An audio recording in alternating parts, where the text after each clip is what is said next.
林云，给我醒过来！林云，活捉他们！都可以施展剑招。 Hola semuanya, bagaimana nih kabar kalian? Pada kesempatan kali ini ya, Mimin mencoba untuk mengejar ketertinggalan dari Tonghua Ishituzun. Ya kira-kira sudah 10 episode tertinggal lah ya, mohon maaf sebesar-besarnya. Dan Mimin akan mengambil 4 episode sekaligus dalam satu video untuklah mengejarnya ya. Jadi langsung saja kita masuk ke dalam ceritanya. Dirinya yang terjatuh ke dalam jurang langsung mendapati sebuah halusinasi. Bertemu dengan seniornya, dia juga dimaki-maki karena dia begitu sangatlah egois dan sama sekali tidaklah memikirkan orang lain.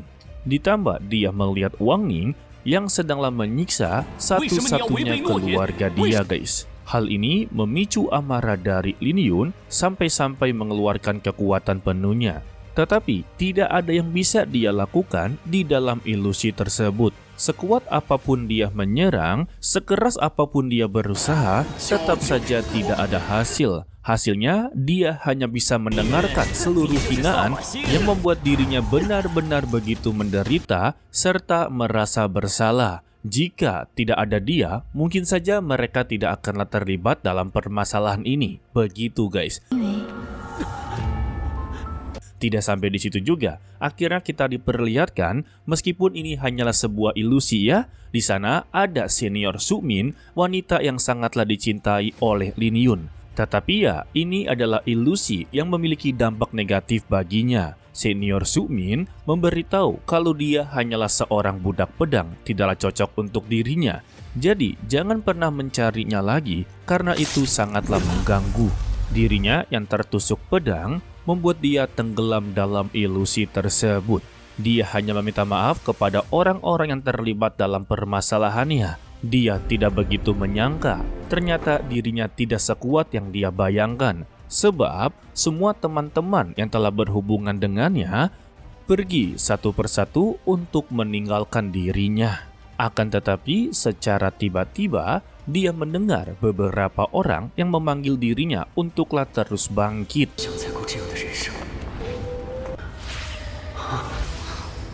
Yang dimana itu adalah teman-temannya yang masihlah hidup, seperti Xinian, tetua Lo Feng, serta lainnya. Namun, Lin Yun yang telah tenggelam dalam kesedihannya meminta kepada mereka berlima jangan selamatkan dirinya, sebab mereka juga akanlah terlibat dalam permasalahannya juga. Namun mereka berlima langsung menagih janji kepada Lin Yun. Contohnya ya seperti Xinian, kalau dia telah berjanji kepada kakaknya untuk menjaga dirinya. Begitu juga dengan tetua agung bambu yang menanyakan, bukankah dia memiliki janji untuk memutus ketidakadilan dalam dunia ini? Begitu juga dengan pelindung Mei, dia adalah satu-satunya murid yang telah mewarisi seluruh kekuatannya. Jadi dia haruslah terkenal di benua ini dan buktikanlah kalau pilihan dia sama sekali tidaklah salah.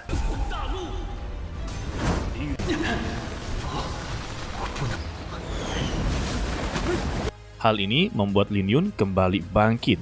Dia masih memiliki janji kepada mereka semua dan juga haruslah menepatinya. Tidak lama dari itu juga, dia bertemu dengan senior teratai putih dengan memberikan pedang teratai. Namun nyatanya itu hanyalah sebuah ilmu terbaru yang dimana Lin Yun telah menguasai kemampuan dari pelindung teratai putih. Jadi harapan terbesar dari senior teratai putih ya sama seperti biasanya. Dia harus bisa menjaga benua ini agarlah tidak diserang oleh para iblis. Akhirnya Lin Yun tersadarkan dan terjatuh di tempat tetua agung atau ketua pavilion pedang. Jadi untuk saat ini kita panggil saja sebagai tetua agung. Untuk dirinya telah mengetahui kalau ini adalah Lin Yun yang sedang dibicarakan oleh pelindung Mei. Dia menjadi begitu kagum karena bocah ini memiliki bakat yang begitu luar biasa. Namun karena belum saling mengenal satu sama lain, dia mempertanyakan bagaimana dirinya bisa menerobos ke tempat pelatihannya.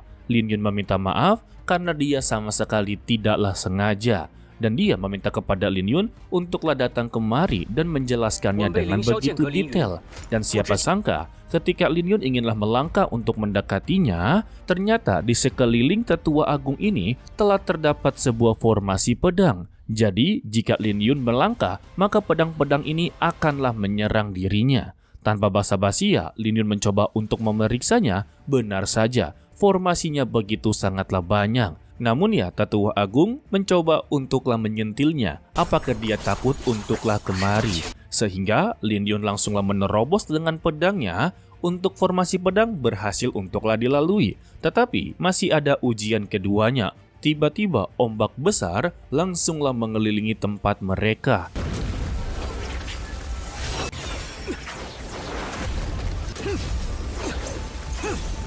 Tidak sampai di situ, ombak ini terus-terusanlah mengeluarkan serangan. Beruntungnya, Lin Yun berhasil untuklah menahan, guys. Hal ini juga membuat sang tetua agung sungguh tertarik dengan kemampuan Lin Yun. Jadi, dia turun tangan untuklah mengujinya. Begitu juga dengan Lin Yun mengeluarkan pedang darah api sembari mengeluarkan bayangannya. Sehingga mereka terlibat dalam pertarungan yang begitu serius. Pada akhirnya, terjadinya bentrokan teknik pedang Jiying. Sang tetua agung langsung bertepuk tangan kalau kemampuan dia seperti yang dikatakan oleh pelindung Mei. Untuk Lin Yun yang sudah sangatlah dekat dengannya, dia pun terkejut. Ternyata di hadapannya ini adalah ketua sekte. Tetap saja kita panggil sebagai tetua agung ya, agar lebih mudah penyebutannya.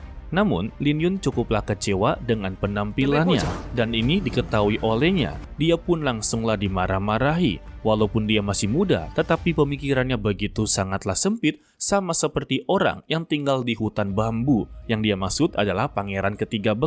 Lalu, dia mempertanyakan apa maksud dari Lin Yun untuklah datang ke sini. Lin Yun langsung belak-belakan kalau dia datang ke sini memang secara tidak disengaja. Namun, karena sudahlah bertemu dengannya, dia inginlah belajar tentang ilmu bela diri miliknya. Contohnya seperti permainan kecapi yang memiliki niat bawaan pedang.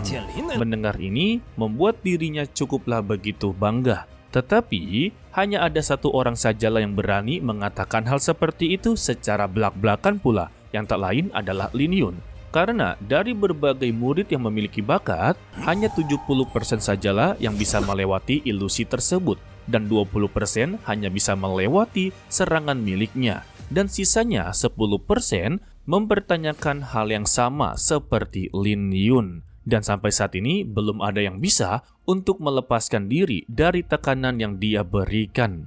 Sebab ilmu bela diri pedang miliknya sama sekali tidak bisa dipahami dengan begitu mudah. Pada intinya ilmu bela diri dia begitu rumit guys. Jadi percuma saja diajarkan kepada siapapun, belum tentu mereka berhasil menguasainya. Alasan dia memberitahu seperti ini, karena untuk mempelajari ilmu berpedang yang asli, mereka akanlah menerima konsekuensinya. Jika gagal, maka mereka tidak akanlah bisa berdiri maupun berjalan di jalan pedang.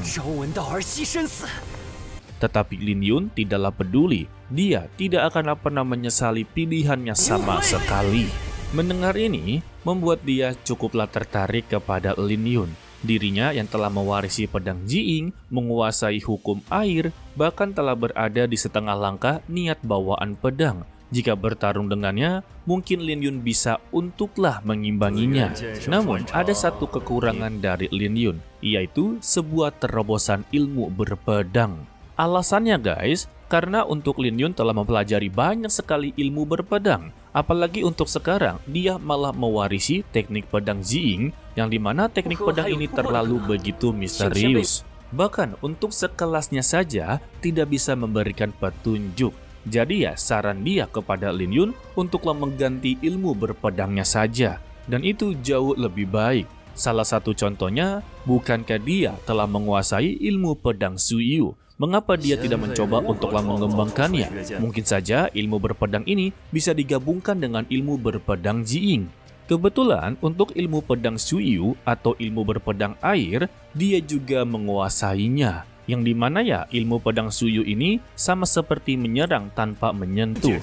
Dia bisa menggabungkan ilmu berpedang ini dengan tubuhnya dan bisa membentuk sebuah pedang melalui energi spiritual maupun air yang berada di sekitarnya. Wah, ini jauh lebih keren ya. Jadi pada intinya, dia sendiri bisa menjadi pedang dan dia adalah ilmu pedang tersebut. Hal ini membuat Lin Yun teringat dengan senior pedang teratai putih, karena dia juga sama sepertinya bisa mengubah angin dan hujan menjadi sebuah pedang. Mendengar kata istana pedang teratai hitam, membuat dirinya menjadi begitu terkejut-kejut. Bagaimana bisa Lin Yun bertemu dengan sosok seperti itu? Dan jika dia bertanya tentang kemampuannya, dia jauh lebih kuat dari yang dibayangkan. Sebab dengan satu pedangnya bisa memicu fenomena aneh langit dan bumi. Waduh, sebut saja sebagai bencana alam. Dan kemampuannya ini disebut sebagai transformasi. Lin Yun menjadi begitu tertarik dan langsunglah mencoba untuk berlatih. Benar saja, tidak perlu lama, Lin Yun berhasil untuklah menguasainya.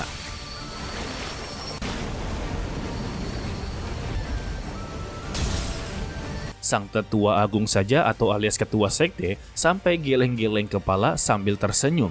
Benar saja kalau bocah ini langsung mengerti dia memiliki bakat yang begitu luar biasa. Dia juga tertawa. Dengan begini, pavilionnya memiliki harapan penerus yang jauh lebih hebat daripadanya. Sementara untuk yang mulia Qin Yu, dia mendatangi Lin Yu yang inginlah mengunjungi Lin Yun yang sedanglah dihukum selama 2 tahun ini. Tetapi ya, kedatangan dari Qin Yu inginlah mengolok-olok Lin Yu sebagai keluarga Lin yang kini menjadi pelindung dari Lin Yun. Sebab yang mulia Qin Yu menganggap Lin Yun berasal dari keluarga Lin, guys. Disinilah dia membeberkan kalau dia adalah pelaku yang membuat senior Shinji meninggal dunia dan juga Wang Rong sebagai bidaknya. Mendengar ini ya membuat mereka menjadi begitu sangatlah marah dan mencoba untuklah menyerangnya. Namun apa daya, Qin Yu telah membawa salah satu murid palinglah jenius di pavilion pedang Ling Xiao, yaitu Bai Li Xuan. Serangannya juga langsunglah ditahan. Bahkan hanya dengan satu gerakan saja, senior Chen Xuanji langsunglah terpental ke kediamannya Xinian. Di sana juga ada junior Lin Yun yang mencoba untuklah menahan Pangeran Qin Yu agar tidak merebut senior Xinian. Tetapi Bai Li Xuan sebagai bawahan setianya langsunglah menghajarnya.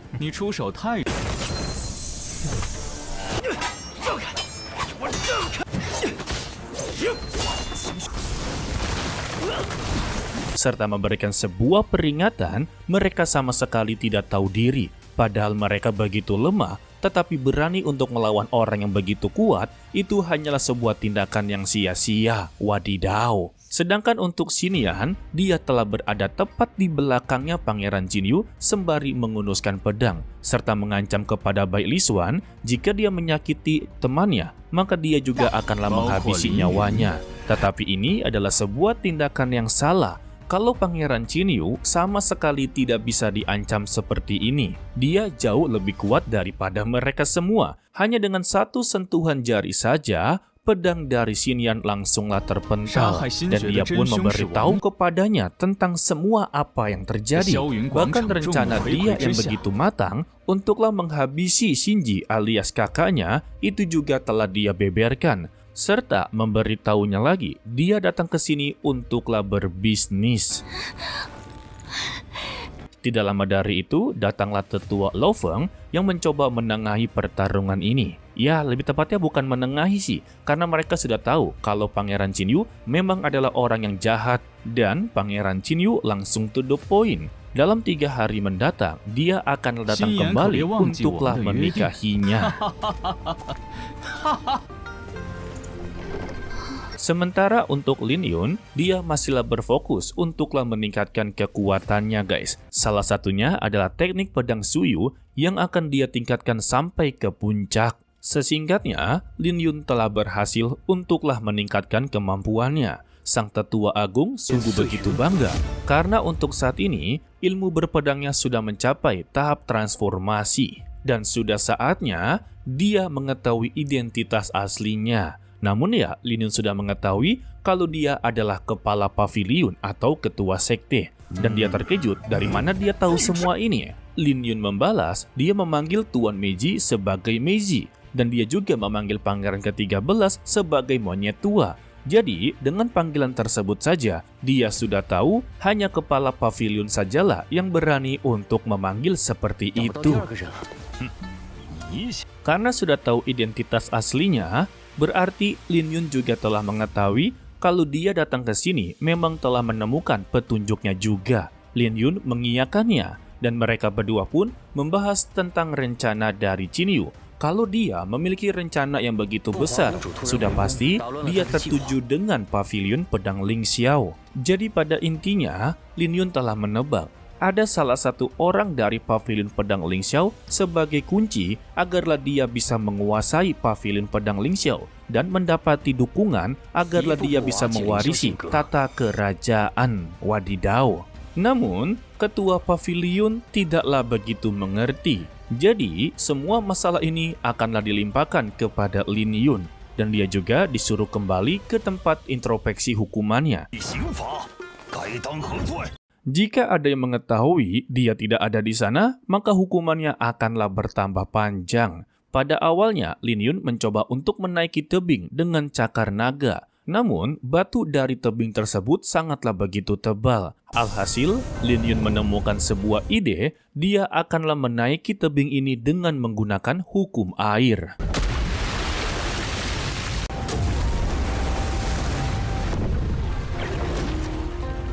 Sayangnya, pusaran airnya tidaklah cukup untuk membuat dia melewati batasan. Beruntungnya saja ya untuk kepala pavilion membantu dia untuklah menaiki ke atas tebing. Dan itu juga disambut oleh tetua Mei yang sama sekali tidaklah mempermasalahkannya. Dia hanya ingin memberitahu kabar baik kalau hukumannya akanlah dihilangkan, namun dengan satu syarat, dia bisa menghabisi seluruh kultivator jahat yang telah terdaftar di pemburu iblis. Mendengar ini, Lin Yun langsung menerimanya dan turun dari gunung.